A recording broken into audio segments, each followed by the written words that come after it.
And those are some of the headlines. This is Democracy Now!, democracynow.org, The War and Peace Report. I'm Amy Goodman.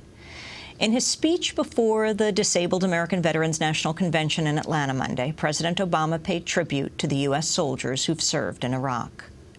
And as we mark the end of America's combat mission in Iraq, a grateful America must pay tribute to all who served there.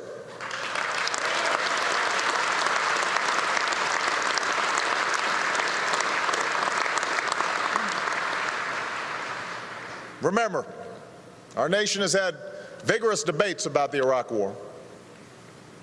There are patriots who supported going to war and patriots who opposed it. But there has never been any daylight between us when it comes to supporting the more than 1 million Americans in uniform who have served in Iraq.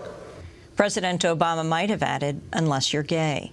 Today we speak with Lieutenant Dan Choi. He was just discharged under the Don't Ask, Don't Tell policy. Dan Choi is a graduate of West Point, an infantry platoon leader in the New York National Guard, a trained Arabic linguist who served in Iraq. Exactly the kind of soldier Obama referred to in his speech. But Dan Choi was honorably discharged from the military 2 weeks ago for publicly admitting he's gay. Choi has been one of the most vocal critics of the military's Don't Ask, Don't Tell policy. He came out on national television on The Rachel Maddow Show in March of 2009. He was dismissed by the Army in May of that year. Then a few weeks ago, he received his final discharge papers. At the Netroots Nation conference in Las Vegas last weekend, where thousands of bloggers, activists, journalists were, Senate Majority Leader Harry Reid was forced to address Lieutenant Choi's discharge after he was handed Choi's West Point ring and discharge papers by the moderator, Joan McCarter, on stage. This morning, Dan Choi gave me this to give to you. That's his West Point ring. He says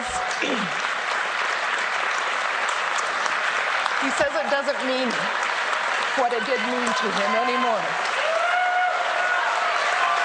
And this is his discharge.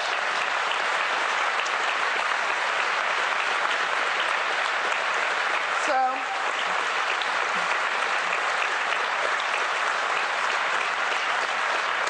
hopefully you can take that with you. Well, let me just, you can use that, hopefully. I just want to say about the ring.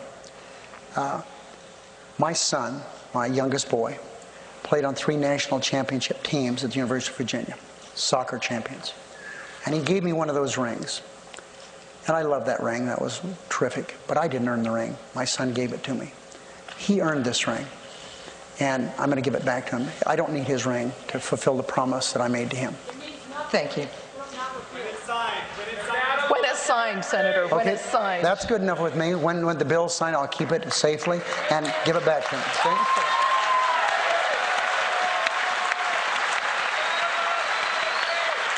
Senator. Oh, Dave.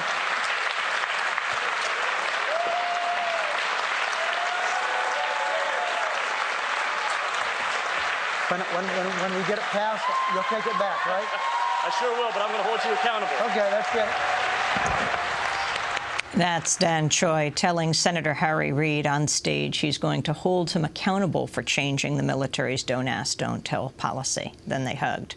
Well, I caught up with Lieutenant Dan Choi just before that event earlier at the Netroots Nation conference, just after he had found out about his discharge from the military. Lieutenant Dan Choi, welcome to Democracy Now! It's feel great to be with you again. What are you looking at? This is actually the email that I got yesterday morning notifying me of my discharge orders. And this memo was actually sent to my dad, whom I am not speaking with right now. And I haven't had any communication with him since October, so it was difficult to hear that they were using my dad as a conduit, saying that he signed for my paperwork.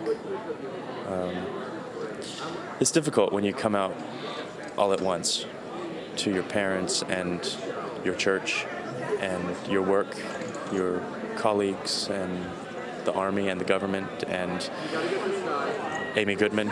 You know, it's all very difficult. And it reminded me that I haven't really done everything to hold my parents' hand through this.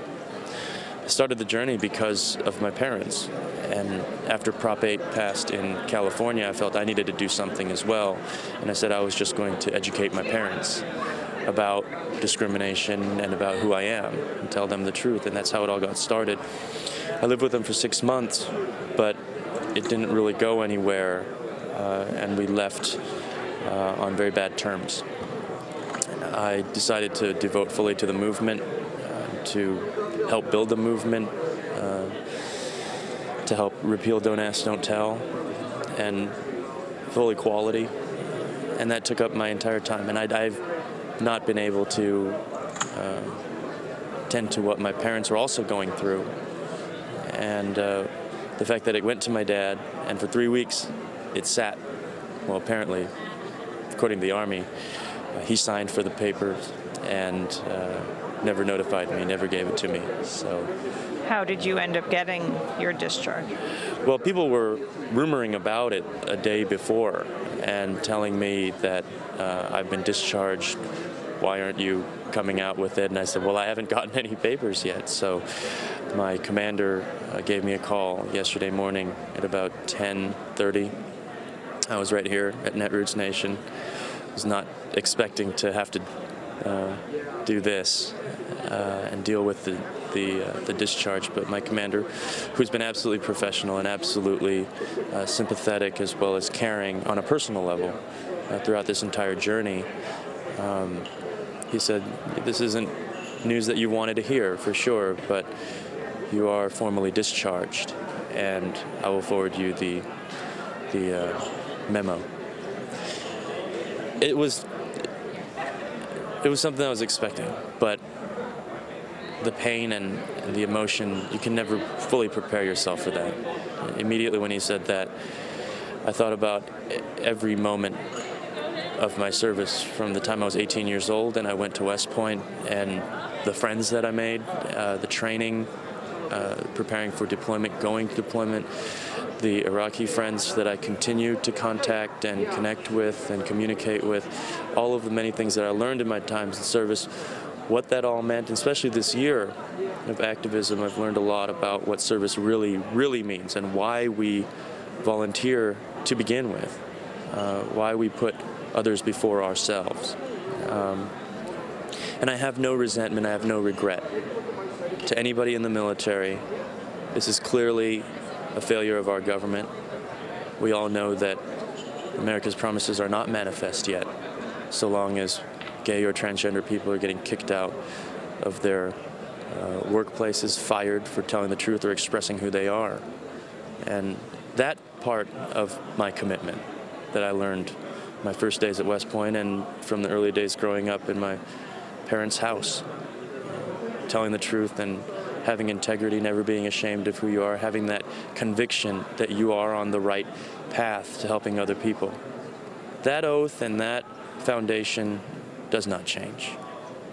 I might not have a uniform to wear, to drill anymore, and I might not have a commission anymore, but I still have a responsibility. I still have an obligation.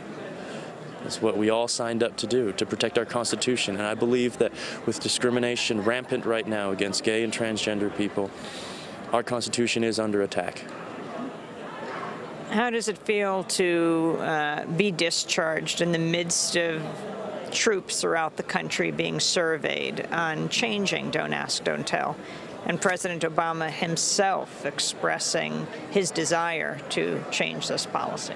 I think it's absolutely insulting that we're having a survey right now, this day and age, that the Commander-in-Chief, who is the first racial minority to achieve that rank and that position, and it was a signifying moment for all of us who, whether we're racial minorities, whether we're sexual minorities, whether we are American citizens or not even yet American citizens. It was an absolute moment of vindication for a lot of people that the first African American and interracial American